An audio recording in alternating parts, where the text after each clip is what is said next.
Welcome back to the Vanessa G Fitcast. I'm Vanessa Pozos, and here with me is Omar Pozos, my co-host and husband. And today, I can already feel I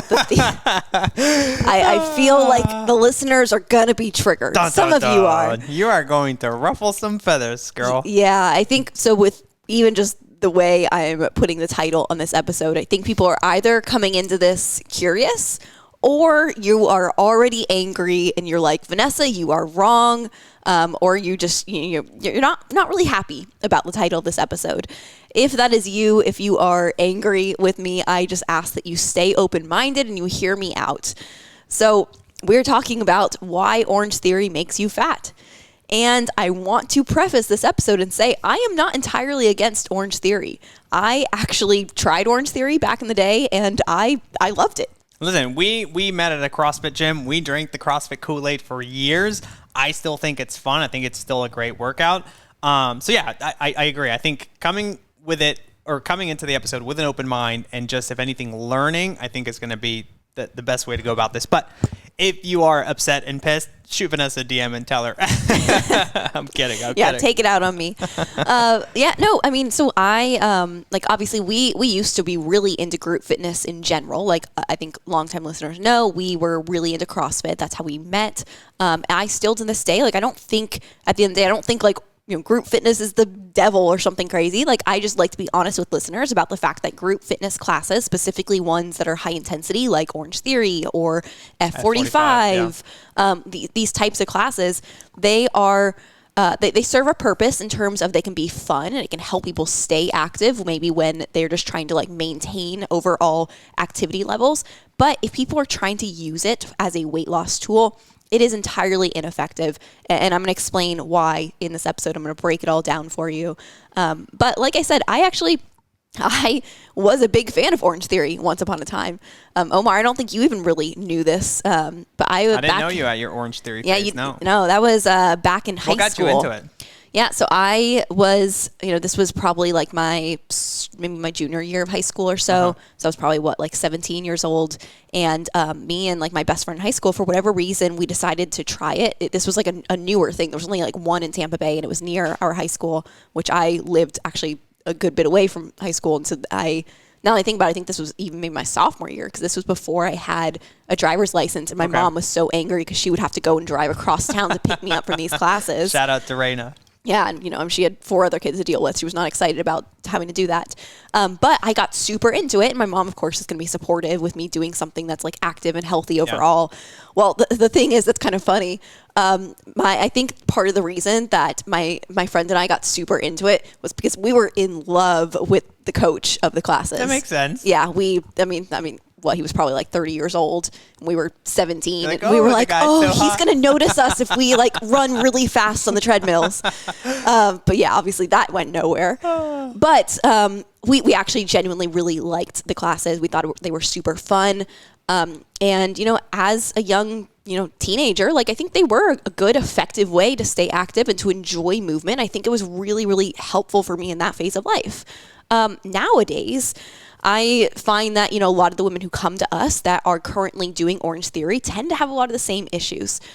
They are struggling to lose weight. They are not feeling great in their bodies. They are feeling run down. Maybe they have some nagging injuries, different things. And the reality is, if you are not a 17-year-old girl who's extremely resilient at that point, your body's very resilient, and you don't have the high-stress lifestyle when you're 17 that you probably do now. Nowadays, you probably work a full-time job. You probably have people who are dependent on you. You probably, if you need to exercise, you're probably waking up at the crack of dawn to get your exercise in. You're probably just running around like crazy, going 100 miles an hour most days. This type of training, these high stress, high intensity, more cardio based training, even though they say it's strength based, it is more cardio based.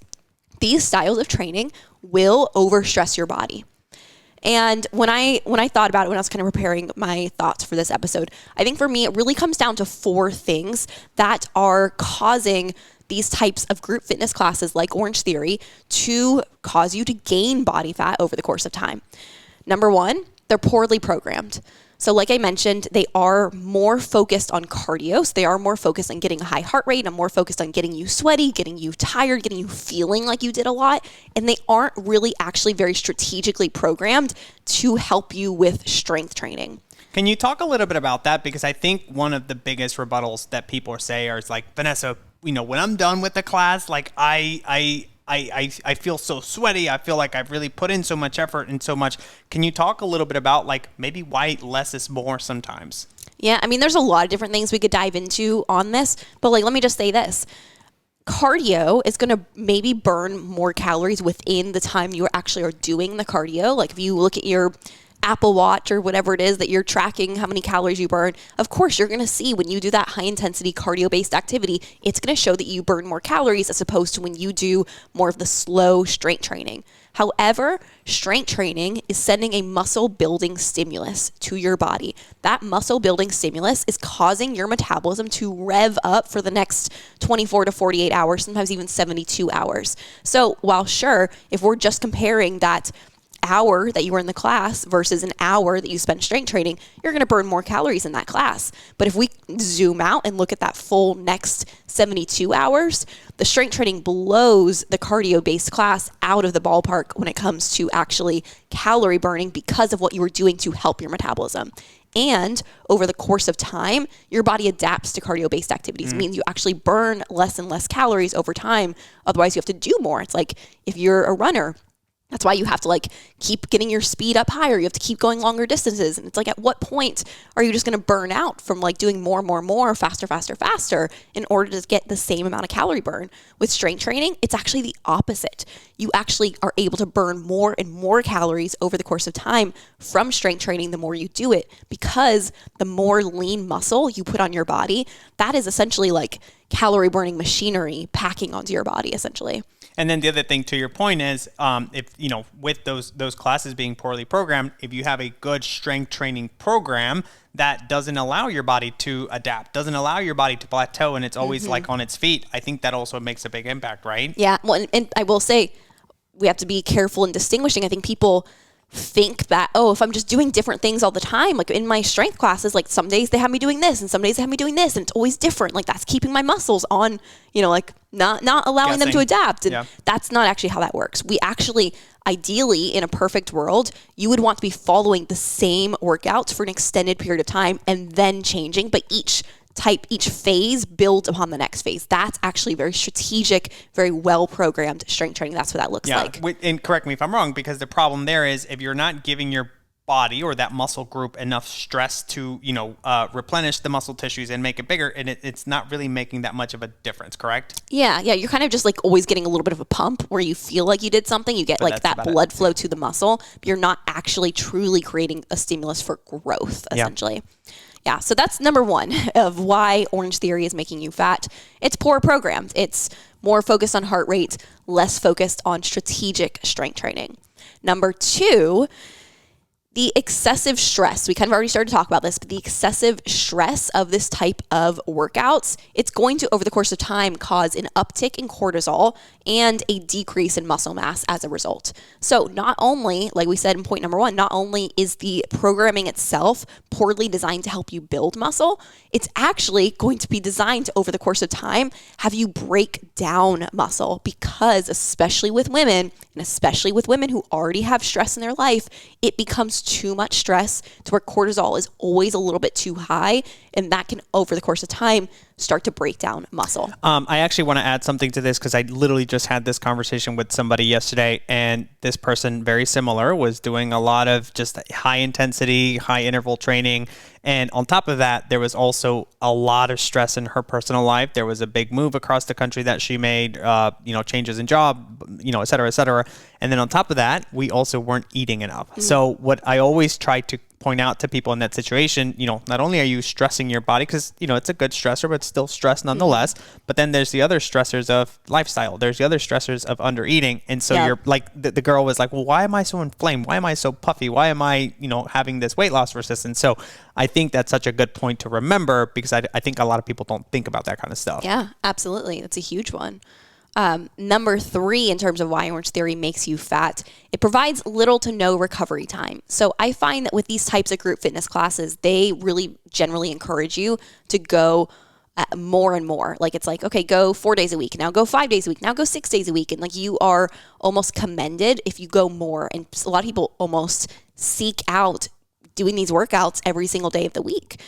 The reality is that with this style of workouts, it also, and this is where like the strategic strength programming comes in, you actually need to have a lot of recovery after a workout like this. If you're going to use these types of high intensity interval style workouts or just more cardio based workouts, just more intense workouts overall, you have to be very strategic with your recovery. And these workouts are not the way the kind of Orange Theory or F45 culture is designed for them to actually want you to be even more of CrossFit too.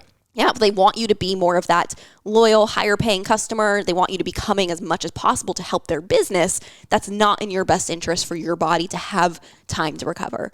You know, like you as an example of like you have started to add back in CrossFit, but you've been very strategic with it of like you go once, maybe twice here and there per week. And you're very, very careful with putting your recovery days and your recovery activities around that to make sure that you are helping your body recover from that. Yeah. If I'm being honest, do I do enough recovery? Probably not, but There's that's always just, more we can do. But so yes, to Vanessa's point, and listen, I can go through the laundry list of injuries that I've had through CrossFit and high intensity classes and stuff like that. And that's the reality of it. I think when you're in your 20s, late teens, you can get away with that kind of stuff because you don't have a lot of stuff going on and your body's a little bit more resilient. Mm-hmm. I'm 32 now and I feel sometimes like I'm 50. But my point being is now the reason I continue to do CrossFit every once in a while is because I enjoy it and I think it's fun, and I think it just, you know, it helps me do different movements that I don't normally do, things like rope climbs or whatever that is, right? But I don't do it because I want that to be my sole driver to lose weight or anything like that, because it's just, I know there's a different and more efficient way to do it. Yeah. And so if you are kind of essentially now seeing, okay, it's providing little to no recovery time, what's going to happen? Now you're probably going to end up with nagging injuries over the course of time, which is going to force you to pull back anyway. Now you have this slower metabolism and you're pulling back. You are absolutely set up for gaining body fat at this point in time as well. If nothing else, you're going to be puffy and you're not going to feel your best. Think of it like this. This is a great analogy. Shout out to me. But you can make it from New York to LA in a cross-country road trip, and it's going to take you probably a week to get there, and it's going to be fun. You can see all the sights and all of that stuff. Does that mean it's the most efficient way to get from New York to LA? Absolutely not. There's faster, easier ways to do it. So again, my point being is it fun? Is it something that, you know, the community aspect and everything is great? Yeah, absolutely. But again, if your sole point is I want to tone up, I want to lose X amount of weight, there's other faster and better ways to do it without all of the repercussions along the way. Is that a word? Repercussions? Yeah, right? I think so. All right, cool. Yeah, and we could even speak to like the fun aspect of it. It's not like, oh, you have to choose between fun and effective. Like I think you and I obviously are a perfect example of the fact that we were so into the culture of group fitness types of classes and gyms, and like we met within one of those cultures. We had entire communities of friendships within those cultures. And yet, even without that style of culture, like we have found our own way of making fitness fun in other aspects of ways, and also creating friendships within that of like more of like our virtual community. And that's more of what we have for our clients, where they have this incredible virtual community of women who are doing similar style of workouts as they all have their own individual strength programming. And when you have programming that's actually working for you and you can see yourself actually getting stronger, actually feeling better, actually seeing body composition changes, it becomes a hell of a lot more fun than the fitness classes where you aren't seeing that happen. Yeah, well, it's impossible to stay motivated or on track when you're not seeing changes, I think. Yeah, exactly. But point number 4 here of kind of my main reasons why I think Orange Theory does make you fat, and I think this one is probably the biggest one and the one that people see the most often, is that you will hit a plateau doing Orange Theory types of classes or F45 types classes, these types of group fitness classes. Ooh, the people are going to come at you. Yeah, but if they have not hit this point yet, they will see. You will hit a plateau, and what you're going to do is you're going to see, okay, I have to eat less and I have to move more if I want to break this plateau. And you just keep doing that over and over again and getting less and less returns from it, and then you just find yourself in a point of being miserable.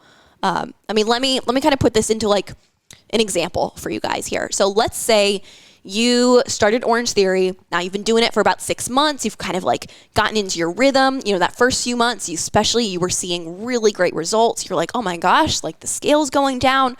I see like my clothes are a little bit looser. I can see like the inches are going down. If you're Vanessa, you're like, oh, my trainer might notice me even though he's 30 and I'm 17. Yeah, something like that.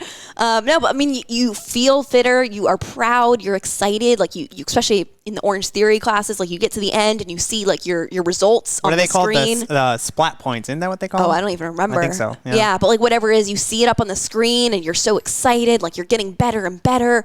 And it's exciting and you're feeling really good. But now you're kind of getting about 6 months in and suddenly you're like, I'm not losing weight anymore.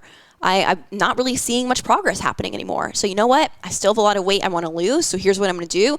I'm going to just eat a little bit less here. And I'm going to keep going to Orange Theory, and that's going to make the difference. That's going to help me break this plateau. Well, what did we talk about? Again, we just made that point number 4.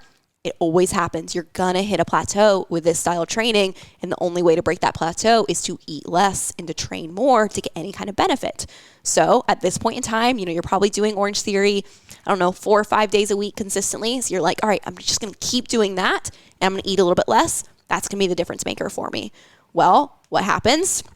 Nothing changes. You don't see any changes. You're still not losing any more weight, still not seeing anything happening. So you decide, okay, now I need to train more on top of this. So what am I going to do? I've been going 4 to 5 days a week consistently. Now I'm going to go 6 days a week. Now I'm just going to do more. I'm going to do extra. I'm going to do another class. That's going to make the difference. Maybe I'll do a second class in the day, here and there. Like I'm just going to push a little bit harder. I can do more. I can work harder. I just need to be faster. More disciplined. I need to be more disciplined. That's what we always hear.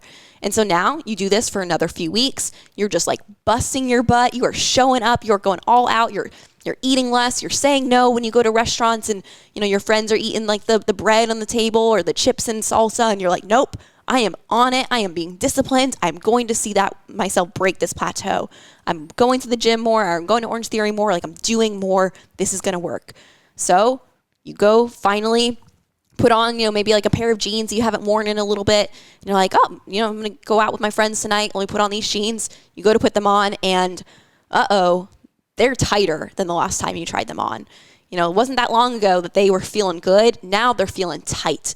And you kind of take a moment, you look in the mirror and you're like, you know what? My face is tighter or my face is puffier.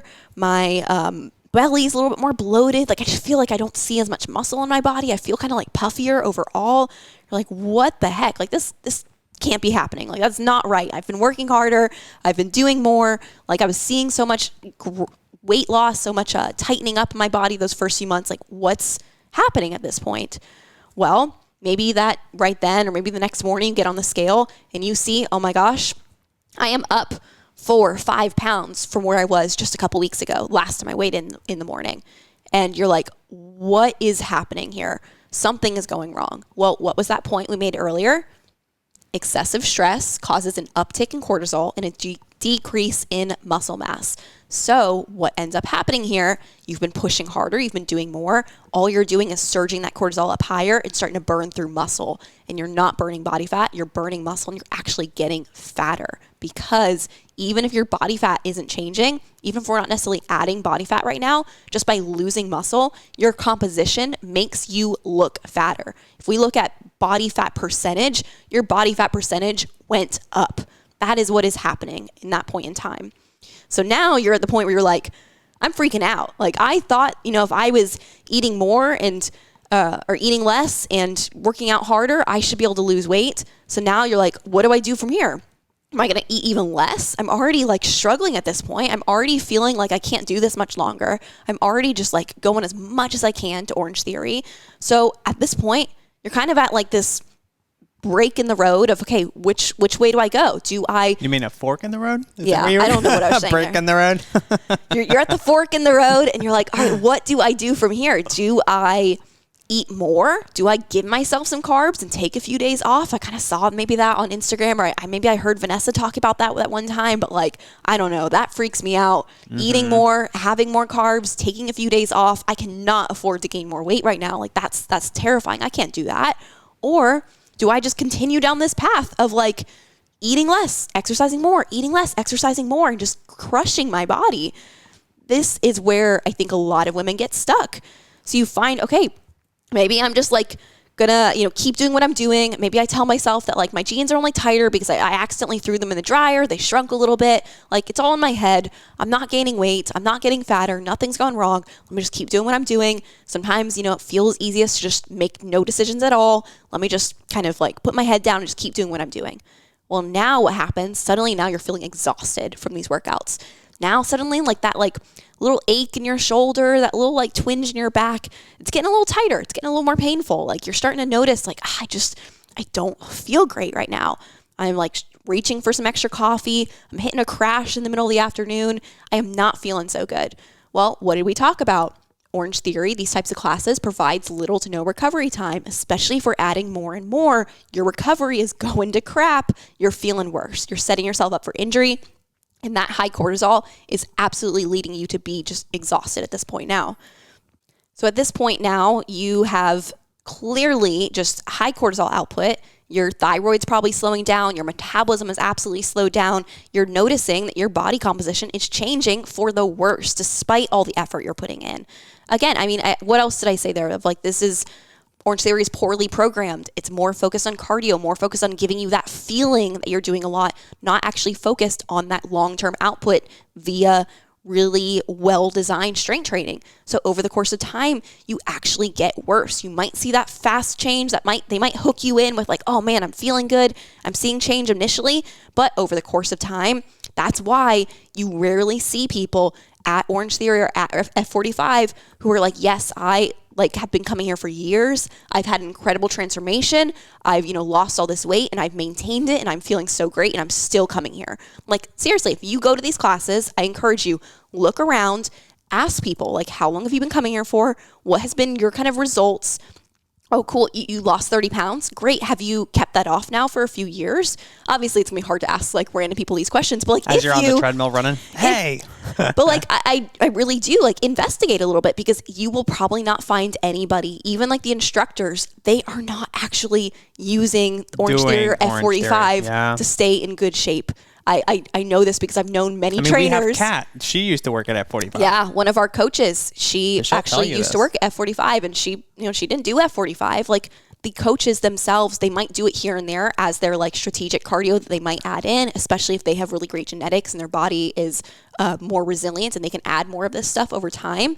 But they did not get their body from doing that. They didn't come to Orange Theory, 40 pounds overweight, lose the weight, achieve great body composition and be like, oh, wow, Orange Theory changed my life. Now I'm going to continue to do this forever, not do any other style of training. No, that's not what you see, unfortunately. All right. So at this point, I think people are like, hearts breathe or heart rates through the roof. They're like, Vanessa, what the hell do I do now? So where do people go from here? Yeah. Well, this is where you have to realize that there is a better way. There is a better way of actually optimizing your training for your metabolism, for your hormones, so that you can get the best possible results that are actually sustainable for you and they'll actually build upon themselves and get better year over year over year. So if you are finding yourself to where maybe you're at that point where you are hitting the plateau from these types of classes and you're like, I need a better approach. I need to figure out how do I work with my metabolism? How do I actually figure out my unique body, my unique hormone profile and metabolism, what's actually going to be best for my body? And so that's where what I wanted to do for you guys is I'm actually going to be offering a free Women's Hormone and Metabolism Masterclass this month. So it's going to be on July 22nd. And this is where we're going to teach you how to properly work out to keep your hormones happy, to lose body fat, to keep your metabolism revved up, and to actually come out of these workouts feeling more energized and not exhausted, not run down, and not feeling worse from your workouts. So reminder, this is going to come out on the 15th, this episode. So the masterclass is the following Monday, the 22nd, correct? Yep, exactly. Cool. And we're going to be teaching you, how to choose the right foods, how to, really incorporate stress management tools, how to really make sure that we are doing all the right things to optimize your hormones so that you don't have to rely on a bunch of expensive supplements and you're not, even sure if those supplements are even working. How many times do people come to us and they're like, yeah, well, I'm taking this, I'm taking that, but I don't know. I don't know if I should be taking this. I don't know if it's making a difference for me. We're going to teach you how to actually manage these simple things in your life to make sure that your hormones are happy and your metabolism is in a good spot. And on top of all that, for those... But wait, there's more. But for those who attend live, because, I want to give those who actually really fully show up for themselves, I want to give them something a little bit extra as well. So if you attend live, we'll be giving away our hormone healing blueprints so that you can start reducing bloating and inflammation right away. And we're going to have a little surprise bonus. Dun, dun, dun. That's going to be for our live participants as well. And that surprise bonus is going to be worth over $5,000. So you're going to have to show up live to learn what that is.